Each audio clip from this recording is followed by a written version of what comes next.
Well, so far, the only bit of hope that's come out of this Davos conference this year is from the Icelandic president, who's standing alongside me, Olafur Ragnar Grimsson. Mr. President, why are you such a beacon of hope? Why has Iceland survived where Europe has failed? What are you doing differently? I think it surprises a lot of people that 4 years ago we were exhibit number one of a failed financial system. But now we are back on recovery with economic growth and very little unemployment. And I think the primary reason is that we were wise enough to realize this was also a fundamental social and political crisis. But above all, we didn't follow the traditional prevailing orthodoxies of the Western world in the last 30 years. We introduced currency controls, we let the banks fail, we provided support for the poor, we didn't introduce austerity measures of the scale you're seeing here in Europe. And the end result, 4 years later, is that Iceland is enjoying progress and recovery very different from the other European countries that suffered from the financial crisis. But with your policy of letting the banks fail, would that have worked for the rest of Europe? I think so, because as I'm often asked people, why do they consider the banks to be the holy churches of the modern economy? Why are private banks, not like airlines and telecommunication companies, allowed to go bankrupt if they have been conducted in an irresponsible way? The theory that you have to bail out banks is a theory about bankers enjoying for their own profit the success and then letting ordinary people bear the failure through taxes and austerity. And people in enlightened democracies are not going to accept that in the long run. Bonjour, ici Peter Moore pour The Plot 9/11. Avez-vous entendu parler de l'Islande récemment? Non? Pourquoi? Ben, si quelqu'un croit qu'il n'y a pas de censure actuellement, qui nous disent pourquoi on a tout su au sujet de ce qui se passe en Égypte, en Syrie et en Libye, et pourquoi les journaux n'ont absolument rien dit sur ce qui se passe en Islande, eh bien, écoutez bien ceci. En Islande, le peuple a fait démissionner un gouvernement au complet. Les principales banques ont été nationalisées et il a été décidé de ne pas payer la dette contractée par ces dernières auprès des banques de Grande-Bretagne et de Hollande, dette générée par leur mauvaise politique financière.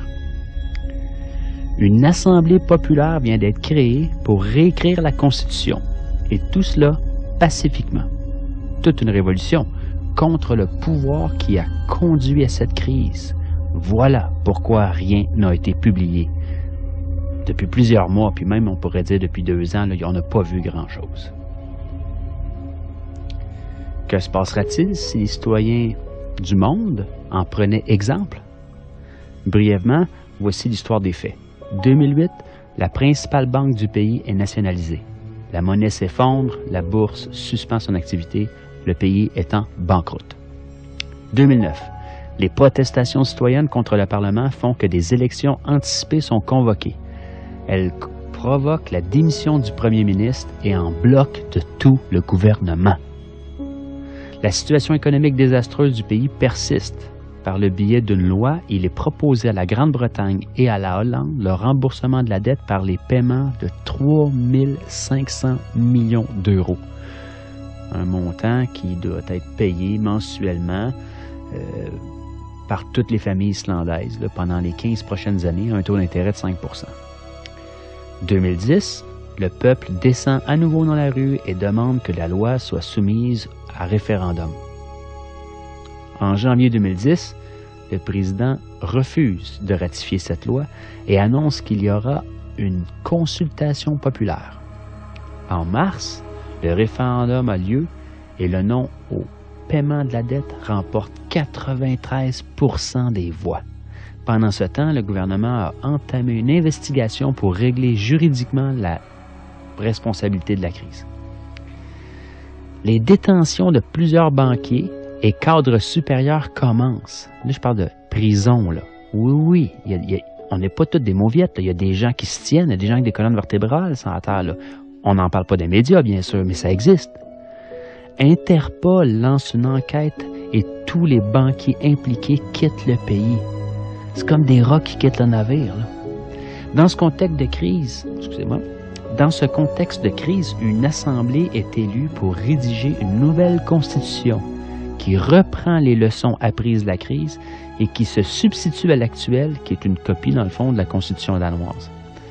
Pour ce faire, on a recours directement au peuple souverain.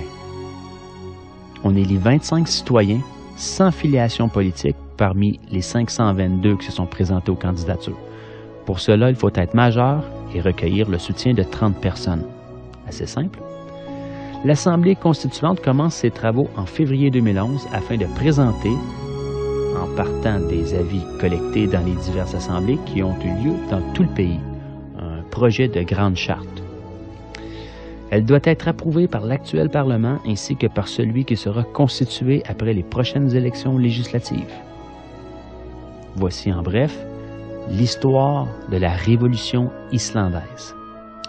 Démission en bloc de tout un gouvernement, nationalisation de la banque, référendum pour que le peuple puisse se prononcer sur des décisions économiques fondamentales, emprisonnement des responsables de la crise, réécriture de la Constitution par les citoyens. Nous a-t-on parlé de ça dans les médias européens, canadiens, américains, japonais, dans le monde, partout? Est-ce que les médias de masse ont même touché au sujet? En a-t-on parlé dans les débats politiques, radiophoniques ou télévisés? A-t-on vu des images de ces faits à la TV? Bien sûr que non. Il y a ben trop de monde qui regarde. Le peuple islandais a su donner une leçon à tout le monde entier en affrontant le système et en donnant une leçon de démocratie au reste du monde. Mes sources, c'est la liste Parti de gauche 84 par Forum civique européen.